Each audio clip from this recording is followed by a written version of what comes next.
Welcome to TRTV official. నేను మీ అనిల్. ప్రజలారా, తెలంగాణ ప్రతి పౌరుడు తెలుసుకోవాల్సిన వీడియో ఇది. తెలుసుకోవాల్సిన విషయాలు కూడా మీకైతే తెలియజేస్తాను. ఎందుకంటే గత 10 సంవత్సరాలు ఏం జరిగింది, మరి గత 10 సంవత్సరాలు బీఆర్ఎస్ హయాంలో మరి ఎవరు బాగుపడారనే విషయాలు మీకైతే తెలియజేసే ప్రయత్నం అయితే చేస్తా. మరి ఏంటి నిజంగా గత 10 సంవత్సరాలు మరి ఎవరు బాగుపడ్డారు? మన తెలంగాణ వస్తే మన నిధులు, మన నియామకాలు మనవి అన్నట్టుగా మన పాలన జరుగుతాయని మరి తెలంగాణ తెచ్చుకున్నాం. మరి తెచ్చుకున్న తెలంగాణలో ఎవరు బాగుపడ్డరు? నిజంగా ఎవరు బాగుపడింది ఏం లేదు. అటు విద్యా వ్యవస్థ చూస్తే విద్యా వ్యవస్థ నాశనం చేశారు. తర్వాత ఉద్యోగాలు కల్పిస్తా అని, గవర్నమెంట్ ఉద్యోగాలు వస్తాయని కూడా పేపర్ లీకేజీలు జరిగినాయి. పలు విధాలుగా పలు సార్లు ఎగ్జామ్ రాసినా కానీ మరి ఏదైనా కానీ మన పేపర్ లీకేజీలు అనుకుంటా పోస్ట్ పోన్ చేసుకుంటా మరి ఇచ్చిన జాబులు ఏం లేవు. మన జాబులు మనకు రాలేదు.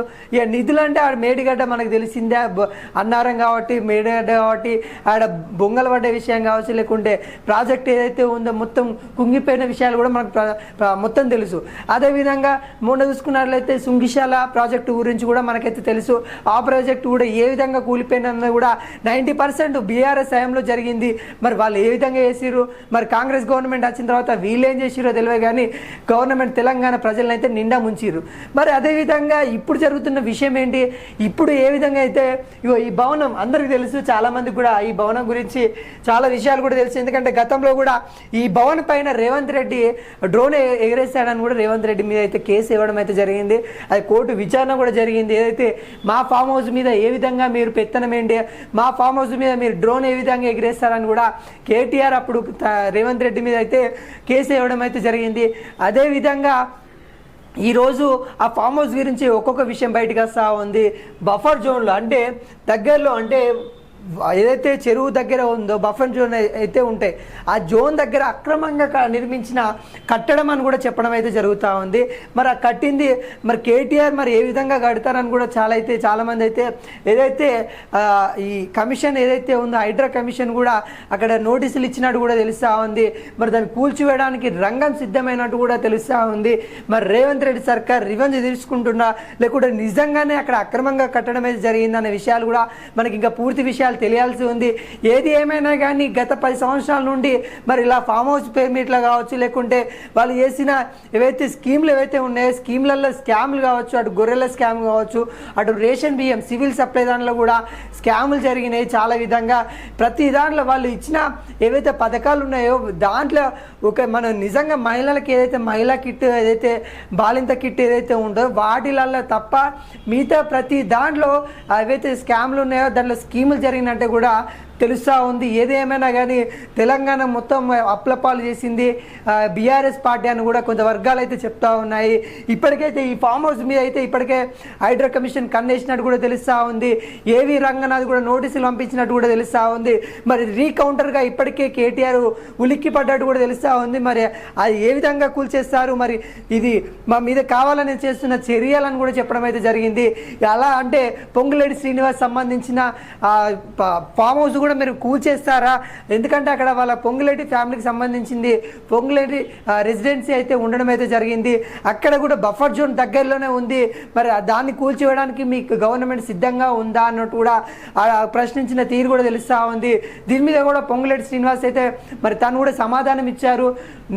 ఏదైతే ఫామ్ హౌస్ ఏదైతే పొంగులేటి రెసిడెన్సీ ఏదైతే ఉందో అది నిజంగా బఫర్ జోన్కి వచ్చినట్లయితే నేను కూడా హైడ్రా కమిషన్కి అయితే ఒప్పుకుంటే వాళ్ళు కూల్చివేస్తా అంటే నేను స్వయంగా దగ్గరుండి కూల్చేస్తాను కూడా పొంగులేటి శ్రీనివాస్ చెప్పడం అయితే జరిగింది.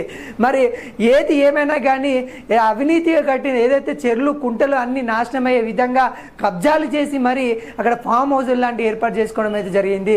ఇలా రాజకోటాలు ఏర్పాటు చేసుకొని రాజభవనాలు అయితే ఏర్పాటు చేసుకొని అక్కడ తెలంగాణ ప్రజలని నిజంగా తిండికి తిప్పకి ఇప్పటికీ చాలామంది గుడిసెల్లో ఉన్న వ్యక్తులు చాలామంది ఉన్నారు. అలాంటి వాళ్ళని పట్టించుకోకుండా ఇలా ఫామ్ హౌస్ పేమెంట్లా ఇట్లా ఒక్కొక్క ఫామ్ హౌస్ కాదు, ఇలాంటి ఫామ్ హౌస్లు 4-5 ఫామ్ హౌస్లు కూడా ఉన్న దాఖలాలు అయితే కనబడుతూ ఉన్నాయి. మరి ఒక్క ఫామ్ హౌస్ కూడా నిజంగా 100 ఎకరాల పైన ఫామ్ హౌస్లు కూడా ఉన్నాయంట. అంటే 100 ఎకరాలంటే మరి అప్పుడు రైతు బంధు ఎంత తీసుకున్నారో మరి వాళ్ళకి నిజంగా మనస్సాక్షి అనేది ఉంటే తెలంగాణ ప్రజల డబ్బులు ఇప్పటికైనా తిరిగి ఇవ్వాలి. ఎందుకంటే దాదాపుగా అప్పుడు కొండల గుట్టలకు మల్లారెడ్డికి పుల్లారెడ్డికి వందల ఎకరాలు ఉన్నా కానీ మరి రైతు బంధు వేయడం అయితే జరిగింది. అట్లా కొంత తెలంగాణ ఆగమైనట్టు కూడా తెలుస్తూ ఉంది. ఏది ఏమైనా కానీ హైడ్రా కమిషన్ ఏవి రంగనాథ్ అయితే ఇప్పటికైతే కేటీఆర్ సంబంధించిన ఫామ్ హౌస్ మీద కన్నేసినట్టు కూడా తెలుస్తూ ఉంది. మరి దానికి మీకు సంబంధించిన నోటీసులు కూడా పంపారు. అక్కడ కూడా అవినీతి జరిగింది. మరి అవినీతిగానే అక్కడ కట్టడాలు అయితే చేశారన్నట్టు కూడా తెలుస్తూ ఉంది. ఏది ఏమైనా కూడా కేటీఆర్ ఏదైతే కేసీఆర్ సీఎం నుండి తప్పుకున్న తర్వాత చాలా చాలా మరి సవాళ్ళు అయితే ఎదుర్కోవాల్సి వస్తుంది. బీఆర్ఎస్ నాయకులు కావచ్చు, లేకుంటే బీఆర్ఎస్ సంబంధించిన ప్రతినిధులు కావచ్చు, ప్రతి ఒక్కరైతే సవాళ్ళ మీద సవాళ్ళు ఎదుర్కోవాల్సి వస్తుంది. ఇప్పటికీ ఏవి రంగరాజ్ చాలా మల్లారెడ్డికి సంబంధించిన భవనాలు కావచ్చు, లేకుంటే సినీ నటులకు సంబంధించిన భవనాలు కావచ్చు కూల్చివేతకైతే గురి చేసినట్టు కూడా తెలుస్తూ ఉంది. అదేవిధంగా ఉంటే పలు ప్రముఖులకు సంబంధించిన భవనాలు కూడా కూల్చే సందర్భం అయితే ఇంకా ముందైతే తెలుస్తూ ఉంది. దాదాపు ఇప్పటికే 44 ఎకరాల భూమి రికవరీ కూడా చేసినట్టు తెలుస్తూ ఉంది. ఇక కేటీఆర్కి అయితే మరి షాక్ మీద షాక్ కూడా వస్తూ ఉంది. నిజంగా ఫామ్ హౌస్లో ఏముందనేది కూడా చాలామంది ప్రజలు చూడాలని కూడా తెలుసుకుంటా ఉన్నారు. ఎందుకంటే మన ఏపీలో చూడొచ్చు, ఏదైతే రిషికొండ ప్యాలెస్ గురించి చాలామంది తెలుసు. అక్కడ అది రిషికొండ ప్యాలెస్ కావచ్చు, అక్కడ బాత్రూమ్ కావచ్చు, ఏ విధంగా జగన్మోహన్ రెడ్డి కట్టాడో అదే తీరుగా ఇక్కడ కూడా ఉందని కూడా ఆరోపిస్తూ ఉన్నారు. నిజంగా ప్రజల సొమ్మే, ఇదంతా ప్రజల సొమ్మే. మరి కేటీఆర్ కేసీఆర్ కలిపి ఇట్లా ఫామ్ హౌస్ల పేరు మీద కట్టుకున్నట్టు కూడా తెలుస్తూ ఉంది. ఇవన్నీ తెలంగాణ ప్రజలు అన్నట్టు కూడా కొంతమంది అయితే విమర్శిస్తూ ఉన్నారు. మరి గత పాలకుల ఏ విధంగా పాలించిన విధానాన్ని కూడా తెలంగాణ ప్రజలందరూ గమనించాలన్నట్టు కూడా ప్రతి ఒక్కరైతే చెప్తా ఉన్నారు. ఏది ఏమైనా కానీ కేటీఆర్ మరి ఫామ్ హౌస్ పైన అయితే మరి ఏవి రంగనాథ్ అయితే నోటీసులు అయితే ఇప్పటికే ఇవ్వడం అయితే జరిగింది. కూల్చివేయడానికి అయితే రంగం సిద్ధమవుతున్నట్టు తెలుసు.